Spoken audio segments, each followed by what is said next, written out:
Another response video to comments and such, probably on the Fred video, my video, regarding the Fred video, the context around that video, trick in particular maybe. There's just a lot to be irritated in what's going on here. And no one's calling an asshole, and it just really, no, you people just can't call bullshit ever. And it's bullshit that you don't do that. So anyway, we're back to this argument about whether or not you can establish truths like, the world is not flat. We know that, right? Okay, it does this circular kind of thing. Okay, it's not a perfect circle, it's not a perfect sphere, but we know it's doing the round thing, not the flat thing. That's kind of what we call an established fact. We can say it's an established fact just because of the volume of evidence that human beings have evolved on this planet. These are established facts, and there's no longer any reasonable story you can come up with. You can come up with a fantasy, you can make something up about Brer Rabbit or spaghetti monsters or Jehovah, but that's all you're doing. You're making up a story, and that can't challenge something that has evidence supporting it. So this is just about analyzing things, and perspective is about the fact that, guess what? When you send a satellite into space, you gain perspective, all right? And it's the perspective, as it becomes broader and more detailed, it gains a kind of objectivity because it no longer has the narrow, selfish filter controlling the perspective. It's no longer controlled by the narrowness of my vision. It's now broadened, and that's part of breaking subjectivity, breaking bias. So we know what the mechanisms of our biases are. So that's another part of this subjective versus objective conversation. As soon as I do that, as soon as I look at a satellite picture, I'm no longer just a subjective opinion anymore. I've automatically broken a big piece of my subjectivity because I've expanded my view. And the same is true in just analyzing our own psychology. As soon as you analyze your psychology, as soon as you run programs analyzing the programs, you dissect the mechanism, and now you become objective in your subjectivity. You have an objective context in which your subjectivity is expressed. So yes, you can see the satellite picture. You can glean the objective knowledge that, oh, look, it really is a blue ball. You can also still retain the subjective impression, ooh, pretty, pretty. You know, you can do that. You can do this beauty in the universe thing, and you can also do the glean information about the universe thing. And as rational brains, after Freud, we can understand that one class of information we gain from that new, broader perspective, one class of information is fundamentally and substantially has great integrity as information, and one set of information, that subjective information, is pretty much useless crap because it's based on our addictions and attachments, which are completely conditional, completely dependent on idiotic things like what culture you were raised in or some other kind of nonsense, what language you speak. These erroneous and irrelevant things that should have nothing to do with the fact that we live in a universe of universal facts, okay, things that are true, and they aren't true because you're looking out this window, or you're looking in this window, or you're looking out that window, or you're looking in that window. Yeah, no, there's truth that it sits on top of that crap, all right, and that breaks any of that subjective narrow filtering. So if this conversation was about anything else, right, if we were just talking about the efficiency of cars, or the efficiency of a clock design, a watch design, or anything else that you could come up with that you could judge its efficiency of its function, or even establish what its function is. Even sit there and analyze it and say, what does it do? How does it work? What does it consume? What does it produce? These are intrinsically logical questions to ask about what something is. If something was in space, right now, we had a picture of something in space, and it's something that we detect. We say, what is it? Well, what it is getting close to us. Now, all of a sudden, it's interesting because it's getting close to us, so it might impact us. So that gives us good cause to say, let's be interested. And then we'll find out details about what it's doing, what will happen as time progresses, and will this thing somehow pose a threat to what we consider to be valuable. And so you can argue that if I was an alien watching that, I could just say, okay, they think it's valuable whether they get squished like bugs. And you could say, well, whatever, fine. I won't think that's logical on their part. I'll just pretend that that's just some weird, crazy idea they have that being crushed isn't fun. And, and we can see that they're going to react to try to stop this thing that threatens them.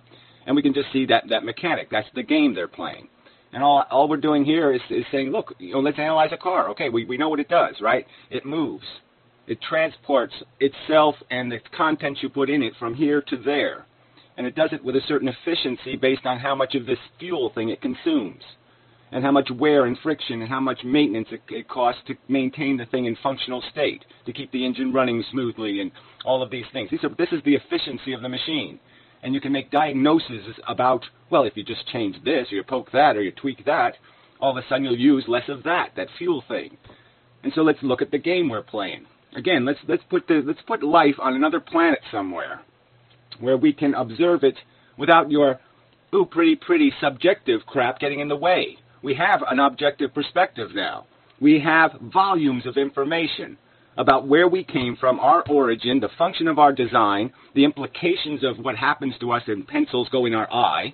We have a ton of information, cold, factual information about this mechanism. And you people keep polluting it with this pretty crap, with this I want to hump. You can't get past the little bits of the thing that you have a subjective attachment to. But we have the objective knowledge. Okay, there's nothing subjective about our knowledge of geology, our knowledge of physics, our knowledge of chemistry, the volumes of knowledge that implicate the truth of evolution through natural selection over a period of 3.5 billion years. There's nothing subjective about that volume of information. There's no personal strings of attachment. There's no way to convert it into a shiny ass for fucking. There's no way to turn it into a Twinkie for eating. It isn't subject to your beauty nonsense and your other silly talk. All right, so let's deal with those facts, and let's try not to have a conversation about what you think you want the world to be. Let's just deal with those truths. Let's just analyze what's happening here. What do these biological organisms do? We know the origin of their design, their consumption, reproduction. They basically cannibalize for energy, and they do it through a psychological mechanism that makes them desire things, project value onto things, and then chase it for either its consumption or its fucking. And that's what we do, okay? That's our native function. So what in that thing is what would you call the consumption? What's the price of this activity that goes on, this movement of the human organism? Okay, it doesn't drink gasoline. What does it consume? What is the price paid for its existence? Yeah, I think it's a little bit logical to say, yeah, it does have these welfare states, these sentient states where it can feel good and it can feel bad. And I guess, or it can feel bad and more bad, or it can feel very bad and less bad, however you want to put that. It can be burdened or unburdened as a psychology. It can be tormented or untormented as a psychology. And that's the fuel being burned here, is torment. The torment of a psychology. It's pretty rational. I don't think do you have a counter-explanation, Metamorph? Is there a counter-explanation, a reasonable theory of truth that could possibly unravel the solidity of that simple statement? That the thing being consumed here, okay, is this idea of a tormented psychology? That it is fundamentally, without any question or doubt, not a good thing for a psychology to be in the state of torment. That in and of itself, outside of any he's Hitler bullshit, there's nothing else to say about a tormented psychology than as a scientist looking at it with our objective facts, without any subjective facts, with just objective truth, understanding of what's happening here, that what's happening to that psychology, having some evidence of sensation because we actually experience them, using that to enlighten us, the fact that we know what these conscious states are like. It seems what is the possible alternative explanation than that is a price being paid? That is a cost. The word cost, C-O-S-T, cost. It's a fucking cost of the game being played by these organisms. This is the price of the movement of the vehicle. This is the gasoline that has to be put into this machine, all right, to produce whatever the value is that it's producing. Tormented psychologies. What is the alternative theory to that being the fundamental value being consumed? And you're not going to come up with anything but spaghetti monsters and nonsense. There is no alternative theory. It is as patently integral and quality a description of reality as our description of the planet Earth as a sphere. It is fundamentally unassailable as an established absolute fact. It is as true as any other statement that you could possibly make about this reality, about this circumstance. Frankly, I just don't get you people. I just don't get you people. I mean, I really shouldn't bother reading all this stuff. It's just going to piss me all off. So, yeah, maybe I'll just do the well, we'll see what I feel like doing. There's just little things here. I mean, somebody was defending conference report. Oh, he's Hitler or something like that. And then even tricks, goes through this whole argument with conference report, ends up apologizing like he did something wrong and finding fault with conference report, slandering all thinking people as religious assholes, all thinking people who stay on the bounds of a flat earth or a firm earth, and aren't floating in space-time bullshit. Anybody doing logic is somehow a fucking religious nut now. Anybody who's, yeah, that's right. You draw conclusions. Oh, fuck, you're not allowed to draw a conclusion. You can't say evolution's the truth. That's not allowed. Fuck evidence. Evidence doesn't mean anything. Yeah, we get to make it up. That's all these people are saying. And anybody who thinks should find it goddamn fucking offensive. And so anyway, he played the game, and they're saying, and then he said something like, oh, well, Fred's a good guy, and he's a blah, blah, blah. And somebody else said about Fred being a vegetarian, I think he's the most dishonest vegetarian there is. I don't think there's anything goddamn sincere about it at all. I think he's doing it for his own comfort. He has nothing. I don't think he has any genuine give a fuck about any animal on this fucking earth except the ones he personally associates with. I don't think he gets it at all.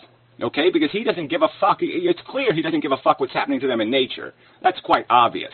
Because he won't say anything condemning in any real way about the 3.5 billion years of evolution. I mean, he's recited the lines. He said the words. But they obviously don't mean anything to him. And they obviously don't mean nearly as much to him as when he says something like, oh, I'm a granddad, by the way. You can just see the difference. He puts so much investment of value in doing the, oh, look, it's a pretty blue ball, versus the, oh, yeah, okay, I can see now, sun, earth, rotation, mechanics, physics. Yeah, he's just all about this subjective crap, and he really doesn't see, the objective stuff are just the ghosts in his world. They're not the reality. The reality is his subjective bullshit, his silly notions of truth and beauty, right? Beauty being truth somehow. Yeah, and that's what's revealed here. This isn't the logical foundation of a philosophy, and that's why he's such a weak vegetarian. He pretty much does basically say, oh, this is just a personal choice. Okay, there's no sirens going off, there's no fire, there's no Jews to rescue here. Okay, he's pretty much just saying, yeah, they're all in concentration camps, they're being tortured. Oh, yeah, I personally don't want to torture any, so yeah, I took my name off the torture camp, as a sponsor. But yeah, you go ahead and sponsor it, it's okay with me. Yeah, it's all subjective. Yeah, fuck that shit. So really, the cause doesn't need that kind of weakness. And I'll say the same thing to Metamorph. The cause really doesn't need this pathetically weak person arguing from a non-established fact position. I mean, if you can't defend your argument with facts, you have no argument. There's no argument to make to anybody if you're not arguing from some sort of fact position. If you don't think you're arguing the truth, then shut the fuck up. Go find something else to do. Because you don't belong in a philosophical discussion. You don't belong in attempting to change minds or change behavior at all if you're not goddamn certain that what you're doing is to improve things. And the only way you can be certain is you got to base it on facts. How the fuck can you be certain in your own subjective prejudices? I mean, it's the silliest thing ever, my intuition. Yeah, what gives me a boner should give everybody else a boner. I mean, that might be a kind of racism. That's just so fucking goddamn obviously psychological nonsense. Proven long ago. Freud already established all this stuff. That's psychological nonsense. It has nothing to do with the truth. Oh, fuck. But anyway, there's just no way, logically, I just can't find a justification in my head. If you think you are possibly wrong, that you fucking possibly have misinterpreted the facts, and somebody else might have a superior interpretation of the facts, and they could be right in front of you. They could be standing right over there, saying something completely different than you. And you're going to say, well, yes, their opinion is as good as mine. If you're going to say that, then shut up. Okay? I mean, it's just idiotic. It doesn't make any sense. How can you concede the non-factuality of your argument and expect to be an argument? Expect it to be at all persuasive? I'm completely unconvinced of this. I have no idea whether it's the truth, and here it is. Why the fuck would I have any use for that? Anyway, I mean, this is a fucking insane conversation. Just fucking insane to have to argue that we can look at the world and dissect out of it what is happening. I mean, the other video I made, I think I made it. I'll do it again. I'll do the exact illustration because I think it says exactly what takes place here. This is the logical approach. You look out at something and you start to label the things. You start to put the things into categories. All right? And so you can see that if you start off with a crude language, a really simple language, that over time the language would have to start to get more and more complicated. Because you could just start off with, like, that's a dark color, that's a light color. You could just start off with the basic, that's pointy in shape, that's roundy in shape. You can start off with these simple, this is wet, this is dry. You can start off with the simple black and white categories. And then you start to add the color. And then you start to add these layers of detail. You start adding more and more pixels of resolution where you can write more and more words about what that thing is, more and more categories that it fits in. And you can tie these categories together in terms of these things do have significance to sentient beings, this thing doesn't have significance. This thing might hurt something, this thing can't hurt anything. All this play that takes place out there. But what we're doing with language is we're taking reality out there in that form, and we turn reality into words. We turn reality into brown, blue, green, flat, round. We turn reality into valid concepts, and we understand that as a property of reality, just as we understand the property of sentient beings and the fact that when you squish them, you will likely cause torment to take place inside the consciousness that's running inside their head. And through my personal experience, I know what torment is, and I know it's intrinsically, fundamentally, totally consumed by all the nasty words in my vocabulary. Every nasty, dirty, cruddy, shitty word in my vocabulary indicating something of negative nature at all can be directly tied to this idea of it causing psychological torment of some kind. That's the truth of it. We can see it intrinsic even in our language. The truth is revealed. You can see it in the fucking idea that we even have something called a drugstore. Why do we have a drugstore? Oh, that's right, because it's really, really important to fix it when you're being tormented psychologically, when your psychology, your physiology is creating conscious torment.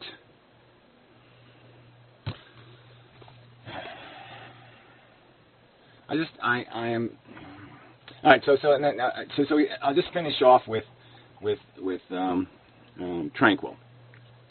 Another thing, Fred took off my video. Obviously it was rude. I'm not saying it's not, but I think it's incredibly rude to use these veiled accusations, implying this religiosity. Even Metamorph did it, and I'll just call him a cunt for it. I mean, what is this bullshit?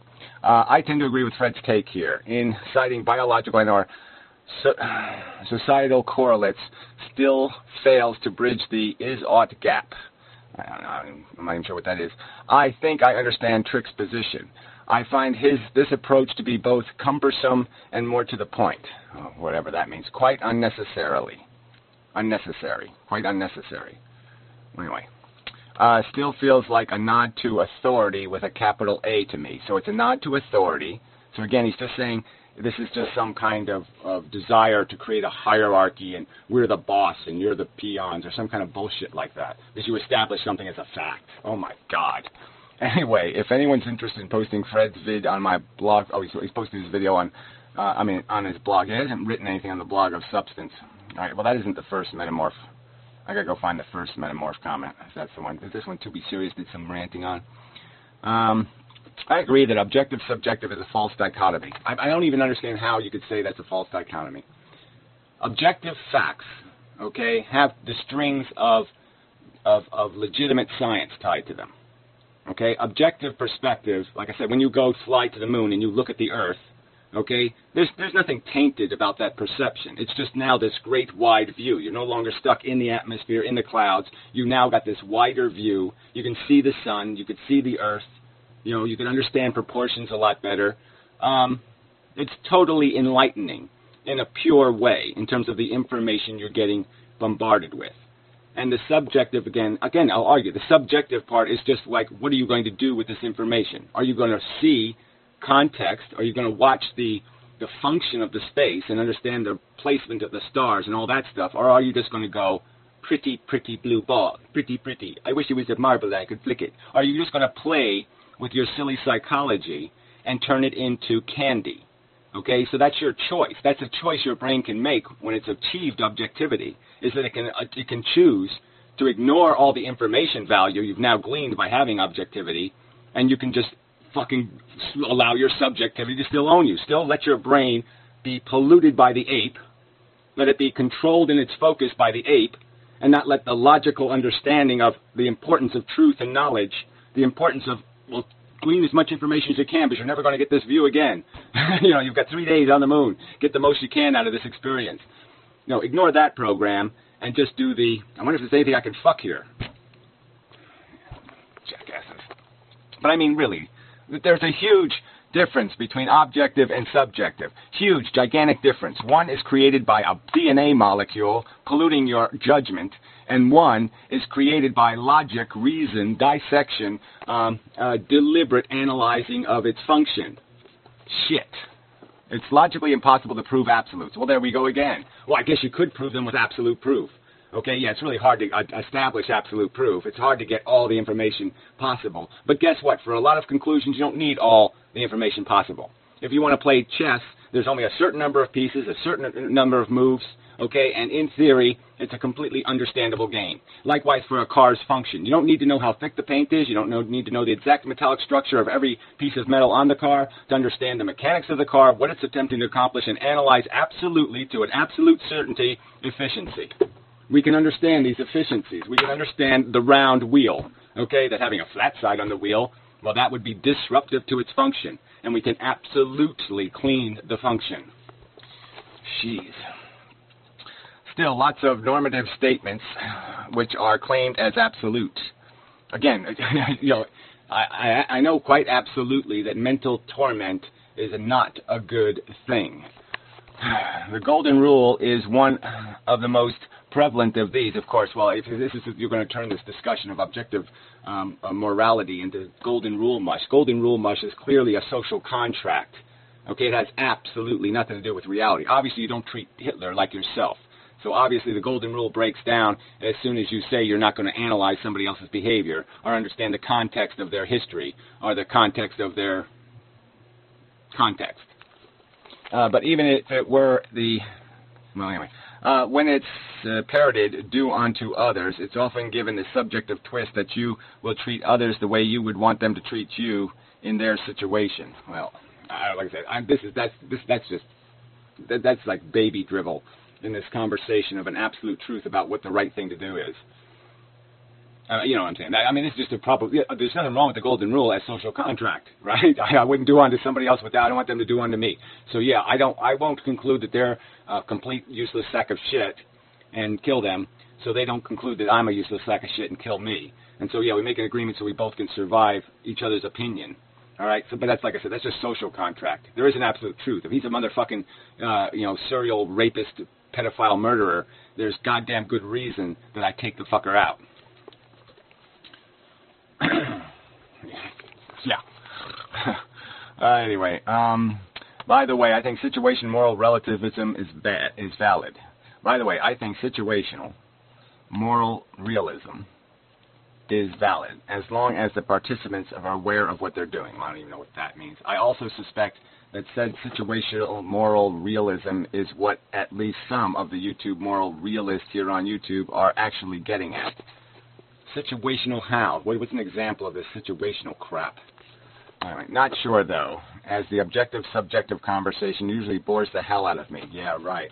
It bores the hell out of you to understand the distinction between those judgments you make as rational, intellectual, logical conclusions and those judgments you make because you're a selfish, subjective psychology obsessed with personal interests, personal attachments. Again, it just doesn't. That's just, to me, that's infantile. We should be way above this conversation. All philosophers should be way the fuck above this conversation. All philosophers, unlike Fred, should be way above this stupid psychological attachment shit. And they should know that the only properties that are significant are the properties held by the thing, Okay, a kid is a kid because a kid is a kid, not because a kid is your kid. Everything significant about a child has to do with the child being a child, not the child being your child. I said these exact words, but the your part is so fucking irrelevant. You shouldn't even have to have a conversation with anybody intelligent about how irrelevant it is, whether it's your race or your child or your nationality or your nation or country, your ethnicity or any of that crap having anything to do with the childness of the child. No intelligence should require me, anything called an intelligence shouldn't need me to explain that to it. Fucking assholes. Anyway, it's just disgusting, this nihilist bullshit. The truth of the function of our machinery, the fact that we produce conscious states of well-being, is as true as the fact that cars produce noxious emissions and that they consume gasoline or energy in some form. These are just truths of function. They're completely discernible. They're completely dissectable. They're completely observable. They're completely documentable. And it's just idiotic to say they don't. It would be one thing if you assholes were saying the truth is elusive. We can't find the truth of value. Value it's just too nuanced. The implications of every action is too complex, and we can't do the forward-thinking addition. We can't figure out ahead of time what the exact implications in terms of value will be. Yes, there will be value implications, though. Now, that would be a statement that I could tolerate you saying, I'm too unsure, I'm too uncertain, I can't dissect all of the implications, but I know there is a value conclusion. But this idea that the value conclusion doesn't exist, that it is, because some culture says so, okay to jump in the water and stab porpoises to death because they think so. It's okay to stab porpoises because they think so. They've agreed that it's okay, so therefore it's okay. That is absolute fucking butt-shit crazy. That's insane. That is so fucking preposterously illogical. They took a vote. The truth is whatever the voters say it is. The best man is whoever the voters say he is. I mean, fuck you, you're insane. The truth is it's either right or it's wrong. You either created great harm and great destruction of value and great creation of negative, or you didn't. That's the truth. The truth is you either functioned efficiently or you functioned inefficiently. The truth is you burned more gas of great value than you produced movement of productive use. And that's the truth of it. You could build a car, right? I could have a car right now, and I could spin around in circles in the driveway and just burn gas and spew carbon monoxide and carbon dioxide. I could do that. And everybody can understand that that's just a waste of goddamn fuel. And they can understand that as a negative, and that would just be plainly a fact. Fuel, this much, this quanta, was spilled, wasted, destroyed, annihilated for no good productive use. Nothing good came of it. It was just squandered. It was just wasted. Just as suffering can be wasted on this fucking planet, and it's an absolute fucking fact that that's what will happen. It'll happen for no good reason. It'll be imposed for no productive cause. It'll have no productive movement. Nothing good will come of it. It'll just be wasted as friction, as something we can fully understand to be obnoxious to function. I just don't see any point in reading all this crap. Let's see. By the way, situational moral. Okay, that is as long as the participants. Wait, okay, I already read that one. What the neighbors walking back and forth out there for? Borrow money or something. Fucking assholes. Anyway, mugga sage, mega asshole. This entire experience is subjective. There you go. So there's no truth to my experience. There's no truth about whether or not I'm having a good or bad day. There's no truth about whether I have a migraine headache or I have a joyful orgasm. There's no truth regarding whether or not that's good or bad. If some crazy fuck wants to walk up to me and say, your migraine headache is super cool, and when you were having great sex and comfortable and relaxed, that sucks. And he's valid in saying that. We just let anybody make up any kind of nonsense they want to, and that's the goddamn fucking truth. I mean, that's just idiotic. It's all equal. All those opinions are exactly the same. We can't distinguish between complete made-up nonsense and something completely consistent with every fact we can glean as we look from our objective, knowledgeable perspective of evolution, the context of the development of our psychology, the whole mechanism of attraction and repulsion used to motivate us through the world, the creation of a concept like whip and carrot. No, we can't tell the difference between the whip and the carrot. We can't make any statements about carrot good, whip bad. Even though evolution's been using it for 500 million years as a motivational mechanism, we can't make any statements about it's better to have carrots than to be whipped. Like I said, 5-year-olds, 6-year-olds, 7-year-olds could fully understand to understand that this is not something you could just make up. They know that if they walk up behind their sister and give her a good whap in the head and then run away, okay, that they know there's no way to interpret that. There's no other way to interpret that but a nasty, stupid thing to do. They know it. There's no other interpretation. There's no perspective you could ever create, okay, that would make that action sensible or reasonable or rational. No, it was a deliberate effort to just give her a whack in the head, to cause her harm because he was mad or petty. And any 7-year-old could understand that's stupid, that's a waste. And you fuckers can't. You fucking philosophers with your fancy language and your big fat glasses, and your big fat lenses, and your big fat bellies, and your big fat fucking heads can't figure it out. Disgusting, revolting. And then you fucking other people like Trick, you can't call them on the bullshit. You call them on the bullshit and then you run the fuck away. I mean, just amazing. You run away with your tail between your goddamn legs. Oh, sorry to offend. Sorry, I guess I misunderstood you. Oh, yeah, you're a wonderful guy. Thanks. Fuck you. I mean, be preposterously useless. Yeah, I mean, really, look, goes through this whole big, long fucking goddamn thing to say in the end, oh, okay, I'll go away now. Okay, Fred says, looks like this video was less clear than I'd hoped. I'll try again another time.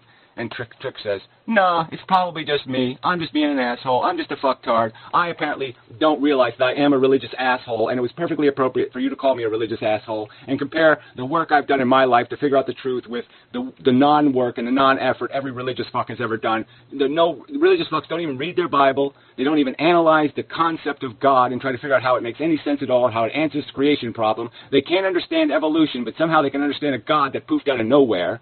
If I said evolution poofed out of nowhere, right? If I actually said that as a theory, that the first reproductive cell poofed out of nowhere, it just poofed. Just a reproductive cell, okay? So I instead of abiogenesis and chemistry, instead of answering the question, I just say, it just poofed. They would say, what do you mean it just poofed? How the fuck did it just poof? It's a replicating cell. It can't just poof, right? But they can't understand. That's what he's comparing me to. He's comparing me to people who haven't even given their God enough thought to figure out, well, how did this incredibly complex, all-knowing, all-everything thing poof out of nowhere? Didn't he need a God to create him? I mean, how does that make any sense? I mean, the thing that has all the power in the universe made us all sloppy and imperfect, had devils and blah, blah, blah, all this bullshit going on, couldn't even do it right. And yet something else made him perfect. How the fuck did something make him perfect when the perfect thing couldn't even make us perfect? He completely fucked it up. He had to keep rewriting the contract. I mean, he killed us all like 3 times. That's how much thought they've given their life. That's how much thought they've given the meaning of their existence on this planet. And this motherfucking cunt will compare me to them? Yeah, fuck this cunt. Fuck this cunt.